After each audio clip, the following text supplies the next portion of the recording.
The Ukrainian counter-offensive is going slowly. At this point in the war, everyone expected results. The main reasons are in the architecture of the defenses created on the ground. In this 3D reproduction, we will take a portion of land of a few kilometers, which well represents the hell through which you have to pass before reaching the real defenses, which Russia would defend with all that it has and that here you do not even see. The first defenses are represented by dragon's teeth and traps for armored vehicles.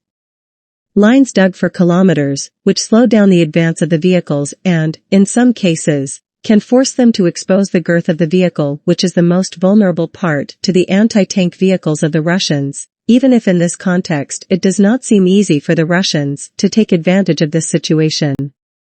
The same situation would arise if the Means tried to climb over dragon's teeth. Along the front are also placed barbed wire lines that slow down vehicles and infantry. Beyond these, the Russians have set up large areas of minefields. Behind these are trenches, protected by soldiers. Once the first defenses are overcome, the Ukrainians expose themselves to artillery fire, or can easily end up in minefields. To surprise the enemy, the Ukrainians must advance at several points. Dragon teeth can be removed quite easily and overcome, but this takes time and signals the advance position to drones or troops placed in an elevated position.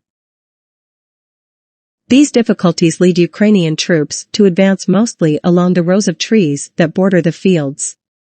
If they overcome artillery fire or drones, armored vehicles can land infantry troops that after a hard hand-to-hand fight with Russian troops can clear the trenches. All these difficulties just to take Russian outposts. This is what many channels sell as winning strategies to take Russian positions. In reality, they are areas that have little value. These trenches also put the Ukrainian troops in a difficult situation, because perhaps they find themselves surrounded by other enemy trenches, exposed to Russian artillery that knows their position and, in the rear, there are kilometers that the rest of the Ukrainian army cannot connect immediately. The only possibility for the Ukrainians would be to advance covered by aviation, with a quantity of armored vehicles far superior to the Russian defense forces.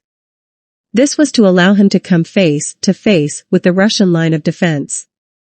In case of victory, however, not so important territories would be taken. If we think of the vastness of the occupied area, thousands of men would have died and hundreds of vehicles destroyed. In the event of partial victory or defeat, the entire Ukrainian high command would not be able to justify such a costly failure.